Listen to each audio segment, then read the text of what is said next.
Liam, good morning. Morning, Neil. Conkers season and Chessies, huh? In full swing at the moment. This is the season. Pardon the pun. I was listening to you there a while ago about putting the hole in the conker and putting it on the storage sheet or whatever. In our time, you put it on the hob or you stuck it up in the hole up the chimney. And what was the reason for that? Was it to toughen it up and make it harder? Exactly. And if you forgot to put the hole in it, you were in serious trouble because when it came down, you couldn't get the hole into it. No, you had to pre-hole it then, pre-prepare. Exactly, yeah. Do you think that people have just forgotten about games like that, whether it's Conkers or Chessies or even Glassey Alleys and Podgers and stuff? You don't see it. No, I brought home a load of Chessies there last year to the lads around there. I'm living there in Ballyfihan, and I gave them the Chessies. And like that, they hadn't a clue what they were for. I tried to explain it to them, and they ended up battering one another with the Chessies. Oh, they were just... They were throwing them at each other instead of going looking for shoelaces, Exactly.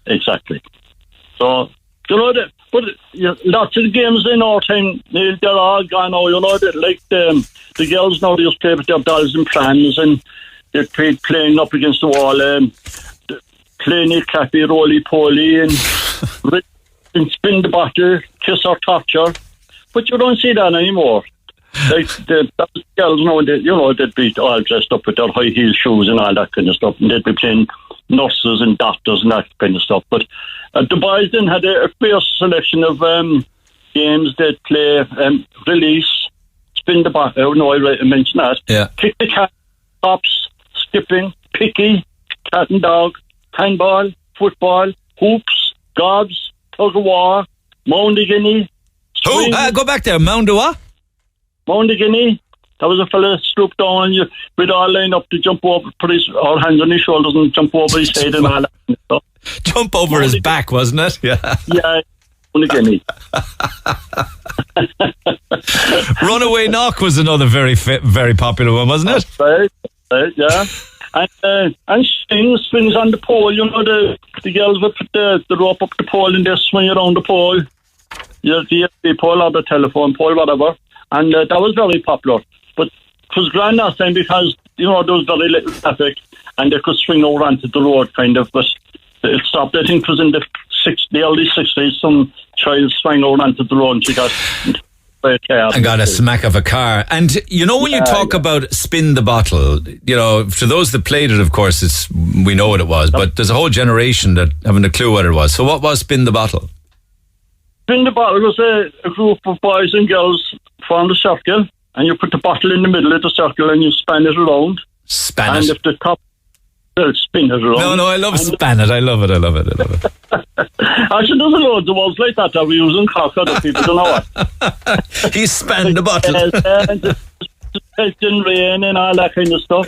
But you spin the bottle around, and if the top of the bottle then pointed at a girl and the end of the bottle at a boy, you'd have to kiss the girl or she'd have to kiss whatever. And there was slagging over it, you know. If it kind of stopped at the same girl 3 or 4 times, they were getting suspicious. But, a rigged bottle. Pitch and toss was another one. It was called fake. You know, you put down a jack on the normally to be on a soft surface. And there was one garden there in 25 Henry Street. The only garden we knew at the time because we know Ballyfair. Now, Graham had just been built that time, but you put down a stone, it was called the jack, and you pitched your halfpenny or a penny down to the jack, and whoever was nearest then would have the opportunity of throwing the coins up in the air, and if they came down 2 heads, you won all the money, and if it came down head and a half, you could get half the money, and if it was 2 halves... that was gambling.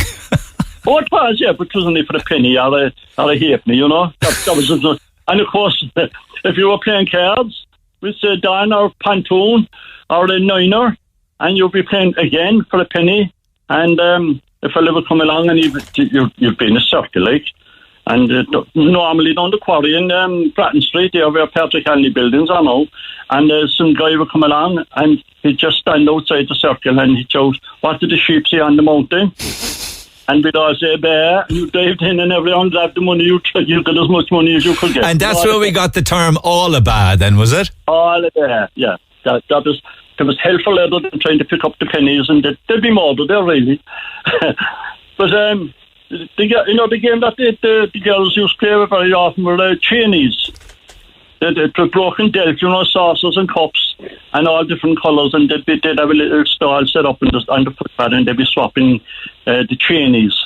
And for those, of course, society has very much changed now with regards to, boys and girls, male and female. But way back in the day then, if the young girls were more interested in the boys' games, they were called tomboys, weren't they? Correct. And if you weren't interested in the girls' games, you were called a sissy. You were a sissy. That's right.